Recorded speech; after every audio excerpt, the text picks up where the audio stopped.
The Obamas take a charitable Hey, what did they deduction. pay, Lawrence? Listen, I could do the Obama's tax return, okay? It's very simple. The guy is a salaried employee. He's got some book royalties, and he takes a charitable deduction. That's it, and he pays in the high 20s. But is he paying his fair share, Lawrence? Yes, he pays in the high 20s, okay? He paid 18% last year, No one pays 35%. No one pays 39%. There's not a single person paying the top tax rate. I do. No, you don't. Because you have deductions. That's why Bill wants to leave California. Bill. But Bill, your form says 39, and then you put in all your deductions. I gotta look at your form. And your effective rate is much lower than what they call your nominal rate, which is the 39. You don't pay the 39. No one does.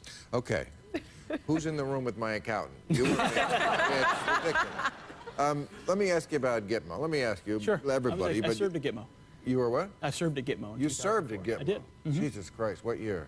0405. What? That must have been depressing. It wasn't.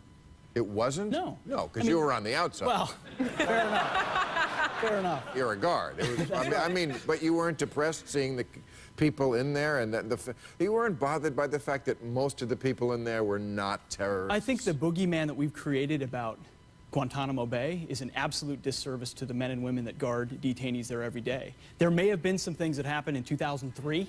No, absolutely. There's a perception about Gitmo so the that's people I should feel between sorry for are the guards? It's not about feeling sorry for anybody. I don't want anyone's pity. What I'm saying is we bend over backwards to ensure that detainees there are treated fairly. You can take issue with their legal status. Well, then why are they on a but the hunger strike? I mean, I bring this up because Obama brought it up this week in his press conference, and he said he wants to close it. He tried to close it before. He ran on closing it. Congress wouldn't let him. He gets blamed for it. It wasn't his fault. He says, it hurts us in terms of our international standing. It lessens cooperation with our allies on counterterrorism efforts. It is a recruitment tool for terrorists. There are 166 people in there now.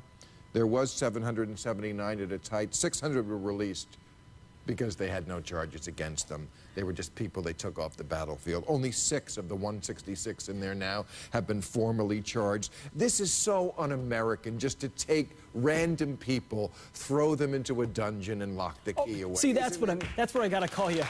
We're not throwing random people in a dungeon. First of all, there's a reason most of them found their way there, and if they were released, it wasn't necessarily it's because they were innocent. It's because they didn't have intelligence value, A, or B, you're right, we shouldn't just hold people indefinitely. But to compare Guantanamo Bay to like a Soviet gulag, it means you haven't seen it and haven't experienced the way we actually bend over backwards to treat these people humanely. You could take issue with the time and their legal status, but our guards there act professionally. Why do you think they're trying to kill themselves en masse? Well, who would want to be there for a dozen years anyway? I think the legal limbo there is a problem, and we should try to find a solution, but this administration, they've never... Buck McKeon is the head... Can't we just, like, release them back into the wild and tag Do you know how many of those guys... with a moose, and I mean, we have so much technology to follow shit. Can't we do that? They're shooting at our guys on the battlefield in Afghanistan. The guys released from Gitmo are going back to the battlefield to fight our troops on the battlefield. Not? It's that what would be wrong with trying him in the federal courts? The federal courts have a perfect record of convicting terrorists. They're pitching a perfect game. Why would we want to take them out? See, but Bill, they've already blown all of the legal rights you'd have to have as a defendant in the federal court. They've already, thrown away Miranda warnings. None of that stuff is present. Torture. So you can't do anything with them in a federal court now. Okay. All right. Last week we started a very exciting round